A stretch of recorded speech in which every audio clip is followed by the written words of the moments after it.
estavam indo para a campanha vitoriosa, alguns pela glória e outros por muito dinheiro. Eles estão voltando em um saco plástico, alguns sem braços, outros sem pernas, e não se sabe quem teve mais sorte. Em vez de guerra, o que os aguardava era um abate, no qual, no lugar do gado, estavam eles mesmos. O envio de milhares para o moedor de carne, sem sentido e sem retorno. E execuções exemplares para quem recusou ou tentou fugir. Aqui está ela, a princesa da floresta.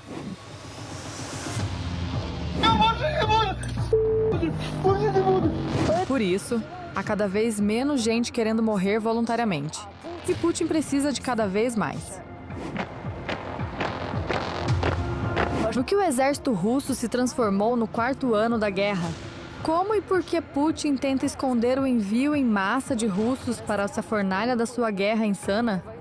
Veja na reportagem especial Para a Morte por Ordem, como a Rússia está se preparando para a segunda onda de mobilização.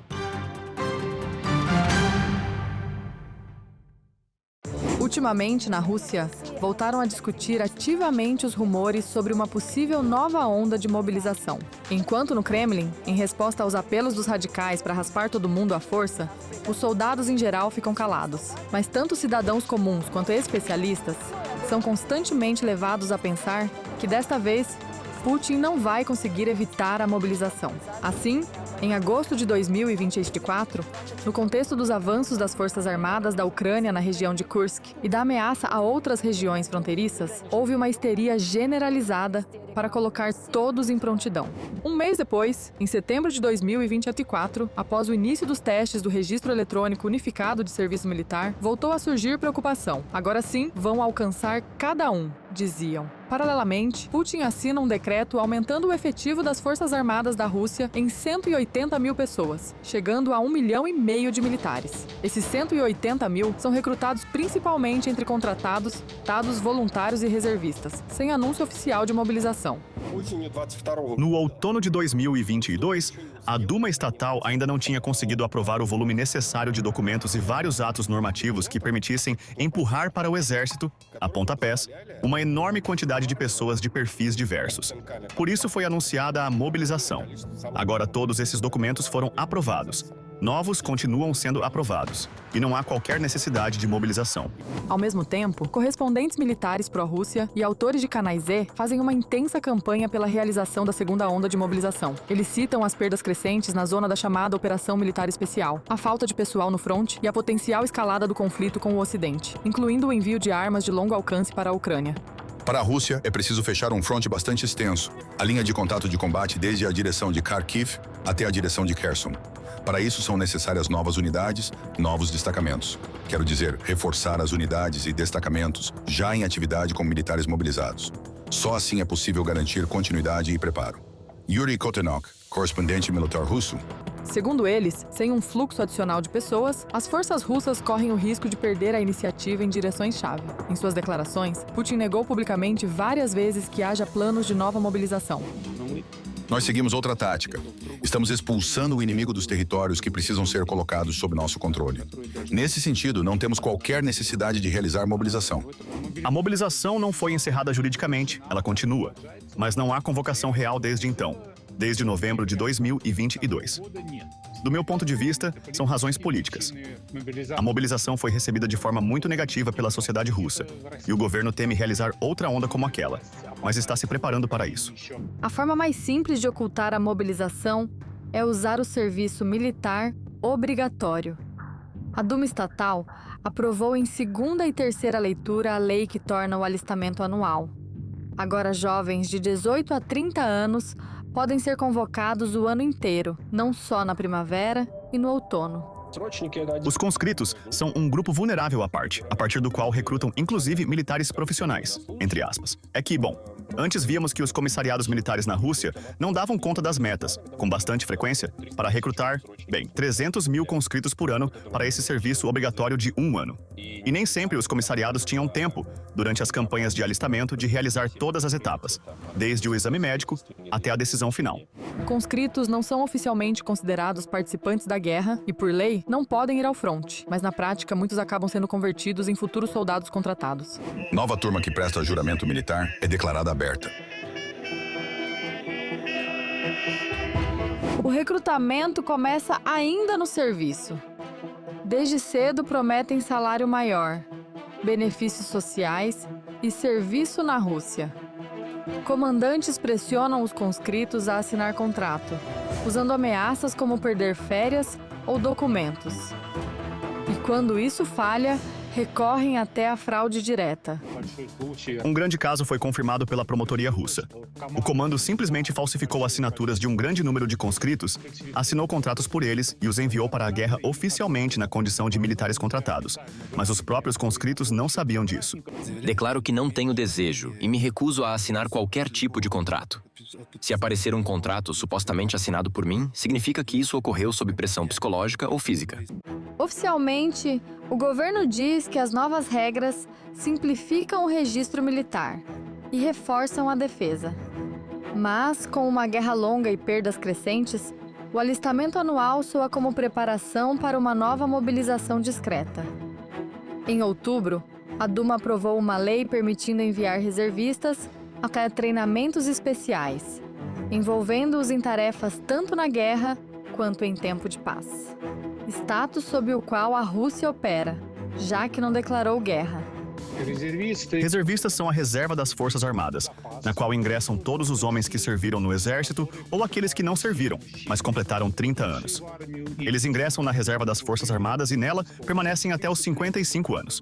E há muita gente assim na Rússia, 20 a 25 milhões. Quantos exatamente, não se sabe. A lei descreve esses treinamentos especiais de forma vaga. Seu objetivo seria proteger instalações criticamente importantes e outras de suporte vital, mas não especifica quais são essas instalações. O país vive sob condições de ataques periódicos de drones inimigos, inclusive contra instalações criticamente importantes. E garantir a segurança dessas instalações é uma importante tarefa estatal.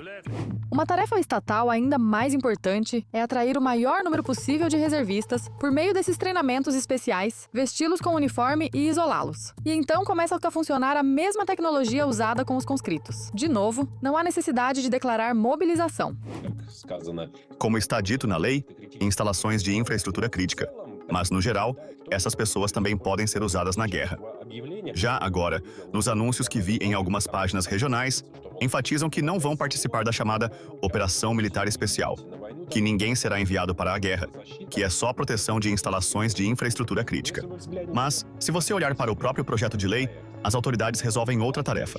Elas reúnem um grande número de homens, os enviam aos treinamentos especiais e sim, está claro que uns 50% vão guardar depósitos de petróleo. Mas nada impede que os outros 50% sejam levados a assinar contratos militares pelos métodos que já usam há muito tempo. Ameaças, intimidação, fraude e, às vezes, tortura. Mas há uma categoria que nunca será enviada como carne de canhão: o Serviço Federal de Proteção da Federação da Rússia, a estrutura que juridicamente é responsável pela proteção pessoal do presidente da Rússia e de outros altos funcionários e instalações sob proteção estatal. Pode-se supor que, além desse serviço, em um nível semelhante de intocabilidade, estejam dirigentes e, em grande parte, funcionários de órgãos de segurança interna do regime e os serviços secretos que têm acesso à informação sigilosa e comunicações especiais. Eles estão bem distantes e têm suas próprias tarefas e, no geral, estão politicamente protegidos. É difícil imaginar que serão enviados para cumprir tarefas de serviço militar. De outras categorias, eu destacaria alguns integrantes de unidades de voluntários, porque na Rússia há muitas unidades voluntárias. E lá, as pessoas assinam contratos não por meses ou anos infinitos, mas por 6 meses ou 12 meses. E vejo com bastante frequência que essas unidades são criadas, na verdade, para fazer propaganda desse serviço militar, propaganda de participação na guerra. Ou seja, há bastante gente lá. Às vezes viajam figuras midiáticas, às vezes viajam políticos, às vezes ativistas. Todos tiram fotos bonitas em uniforme limpo, com armas na mão, claro, a 100, 200, 300 quilômetros da linha de frente. E, no geral, é disso que se escreve muito. Quando conversamos com desertores russos, eles confirmam que essas pessoas só vão lá fazer autopromoção, tirar fotos. Na prática, não participam de nenhum combate. E claro, essas pessoas ganham para si o status de veterano de combate, para depois andarem por aí dizendo que são participantes da operação militar especial. O que espera no campo de batalha os chamados novatos? Primeiro, a duração da permanência deles na zona de combate, que para a maioria cabe em uma semana, semana e meia. Eles morrem ou viram feridos graves sob ataques de drones ucranianos, morteiros ou artilharia. O porta-voz da Guarda Nacional da Ucrânia, Ruslan Muzychuk, declarou que as perdas das tropas russas nos assaltos às vezes chegam a 2.000 pessoas por dia.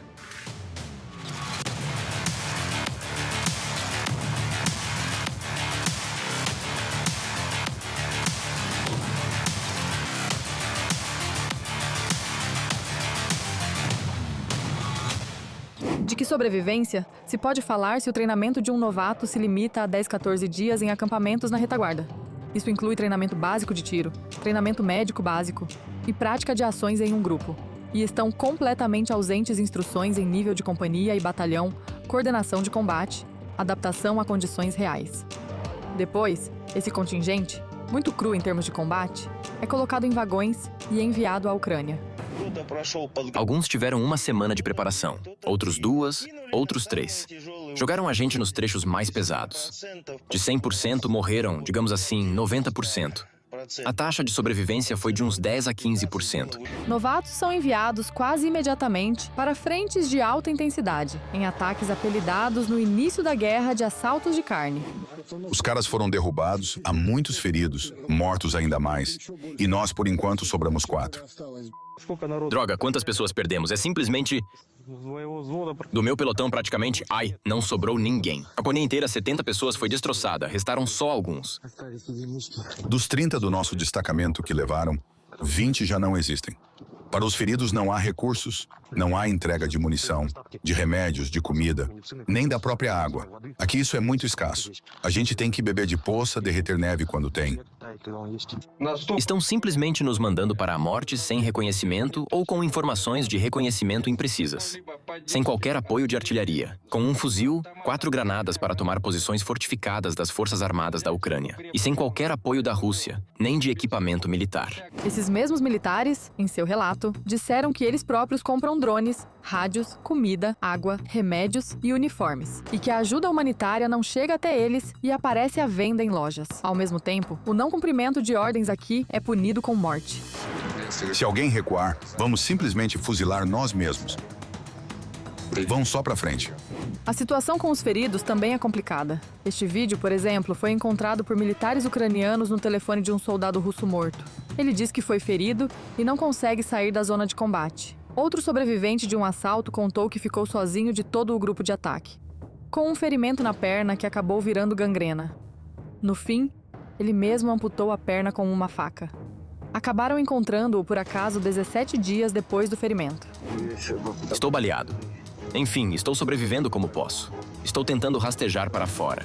Muito rapidamente fica claro que, no front, os comandantes não ligam para a qualificação do soldado que caiu sob sua responsabilidade. Se eles precisam urgentemente prestar relatório sobre a tomada de território. A maioria morre obedientemente. Poucos tentam se salvar rendendo-se, como este militar russo que foi enviado ao assalto por meio de engano. Para o cargo, no meu documento militar está registrado operador apontador de pelotão de tanques. E me jogaram no assalto. Prefiro ser preso a voltar. E o choque completo. Soldados mancando rumo ao combate com muletas. Isso é o quê? Chegaram a criar os regimentos dos aleijados, formados por soldados feridos que não foram dispensados nem enviados à retaguarda. Mesmo após amputações, perda de visão ou concussões, foram devolvidos ao fronte para defender a pátria. Isso é a eliminação deles para não pagar compensações, porque os pagamentos são feitos sob a condição de que o corpo exista. Se não houver corpo, não há pagamentos. Um desaparecido pode até ser considerado desertor. Portanto, não há pagamentos. O segundo ponto, não menos importante, é que a abordagem da Rússia ao combate é colocar a tarefa para ser cumprida. Com que forças? Com quais recursos? Isso é indiferente. Há a tarefa de avançar 100 metros em nossas posições. Então eles empurram e enviam pessoas até que seus soldados entrem e se fixem. Quantos morreram antes disso? 100? 200? 500? Isso não os preocupa. Reportam. Entraram no bosque. Certo. Ordem para avançar mais. Enviam de novo. Onda após onda. Esses assaltos ganharam escala no fim de 2023, quando aí o Ministério da Defesa simplificou exames médicos e retirou doenças que não atrapalham muito o serviço. Em 2025, isso virou norma nas Forças Armadas. Enquanto não morrer, lute. Coitado do homem. Estão quebrando ele. Isso é simplesmente... Também existe no exército russo uma prática interna chamada zeramento. Esse termo significa forçar militares a participar de assaltos e operações especialmente difíceis, com risco extremo. Zerar aqueles que são indesejados, que tentam defender ao menos alguns direitos ou denunciar violações na unidade. Se um soldado se recusa a cumprir uma ordem que ameaça zeramento, ele é submetido à violência ou pode até ser morto pelos próprios comandantes. Eles levam o soldado até uma árvore, enrolam as mãos e as pernas dele com fita adesiva e o amarram à árvore para que não fuja. E de uns 5 ou 10 metros, simplesmente o fuzilam a queima-roupa. Desamarram do tronco e jogam numa cova. É assim que geralmente acontece. Não cumpriu a ordem, por exemplo, não foi a algum lugar, sim, ou fez outra coisa. Praticam esse tipo de coisa lá. A informação sobre a verdadeira situação no exército russo, claro, acaba vazando. E sobra cada vez menos gente que não sabe disso. E os problemas econômicos, assim como a forte redução dos pagamentos aos contratados, de 2 ou 3 milhões de rublos para 800 mil, reduzem significativamente o número de interessados em se vender. Mas o que pode acontecer se Putin ceder às pressões dos militares e dos patriotas e, ainda assim, anunciar mobilização? No outono de 2022, o anúncio da mobilização parcial causou um êxodo massivo da população da Rússia. Segundo estimativas do Centro Analítico Rerússia, naquela época o país foi deixado por 600 mil a 1 milhão de pessoas. Nas fronteiras com Cazaquistão, Geórgia e Finlândia, se formaram filas de vários quilômetros. Se a decisão sobre nova mobilização for tomada, o cenário pode se repetir, embora em menor escala. Sair do país ficou mais difícil, mas as pessoas agora têm experiência, contatos e rotas. Dmytro Hrushevsky, especialista em migração. Segundo dados de sociólogos do Centro Levada, o nível de ansiedade quanto a uma possível convocação continua alto. Mais de 60% dos homens em idade de alistamento declaram que, se possível, prefeririam evitar participar de combates. A sociedade atual não está pronta para protestos abertos, mas sabe evitar confronto direto com o Estado. A reação principal será o esquivamento individual, saída do país, doenças, atestados falsos, mudança para regiões distantes. Katerina Schulman, cientista política. Economistas alertam. Uma nova mobilização pode agravar a falta de mão de obra na indústria e na construção civil. As empresas regionais sentirão isso de forma especialmente aguda. Qualquer nova onda de convocação atingirá a economia mais do que o front. Setores onde já faltam trabalhadores simplesmente vão parar. Para os negócios, isso será um sinal para reduzir investimentos. Oleksandra Isakova, analista. Na opinião de especialistas, não se deve esperar protestos em massa. Mas o Estado corre o risco de enfrentar não apenas um déficit de recurso mobilizável, mas também um crescimento da apatia interna e da desconfiança. Segundo dados do Ministério da Defesa britânico, a Rússia pode atrair mensalmente de 25 a 30 mil novos militares. Porém, o nível de perdas é estimado em cerca de 25 a 40 mil pessoas por mês, incluindo mortos e feridos. Eles compensam as perdas com novas convocações, mas isso não aumenta o número total do exército. Apenas o mantém em um nível suficiente para segurar o fronte. Eles praticamente não têm reserva para a ofensiva. Oleh Zhdanov, analista militar. Segundo a avaliação do Centro Ucraniano de Resistência Nacional, a reserva mobilizável da Rússia é de cerca de 20 a 25 milhões de pessoas. Mas, na prática, é possível preparar e equipar não mais que 500 a 600 mil ao longo de um ano. Cada mobilizado é menos um posto de trabalho, menos um imposto, menos capacidade produtiva.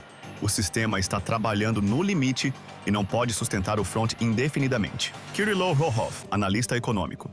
Segundo especialistas, mesmo mantendo o ritmo da mobilização oculta, a Rússia conseguirá sustentar o efetivo das tropas por mais 6 a 9 meses, mas sem vantagens estratégicas. Qualquer reforço da mobilização levará a novos riscos sociais dentro do país. Aumento do descontentamento, queda econômica e outra onda de fuga para o exterior. Mas, se isso for necessário, se forem tomadas certas decisões políticas, ela conseguirá realizá-las, mas será com consequências imprevisíveis. Isso pode gerar coisas de longo prazo para o poder, situações das quais o povo vai se afastar, e o governo sente e teme isso. Mas, se for necessário, eles farão. Tecnologicamente, agora, eles podem conduzir a mobilização e o povo ainda vai. Haverá mais problemas, a legislação está muito endurecida, resistir será mais difícil, mas mesmo assim, ainda existem possibilidades. Prever como isso será numa perspectiva assim é muito difícil, mas pelas ações dos comissariados militares, vemos que eles simplesmente estão se preparando. Putin transformou a Rússia em uma empresa militar privada pessoal chamada Federação Russa. Nessa máquina militar estúpida, mas ainda enorme, cada russo, do adolescente ao aposentado, já não é uma pessoa, mas um recurso: escudo, carne de canhão ou refém. E ainda assim, o ditador do Kremlin não anuncia a mobilização geral.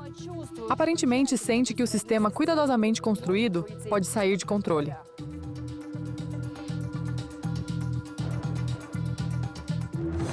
Por isso, a mobilização continua oculta e mais milhares de soldados seguirão sendo atraídos para as fileiras do exército criminoso por meio de engano. Mas, a cada dia, aumenta o número dos que chegam à conclusão de que é melhor perder alguns anos da vida na prisão do que perder toda a vida de uma vez, num assalto de carne. Marina Nesterova, reportagem especial.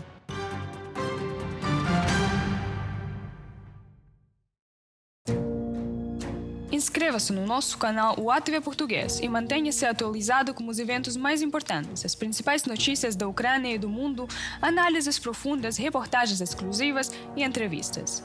Tudo ao alcance da sua mão em nosso canal. Junte-se à nossa comunidade de espectadores e mantenha-se conectado.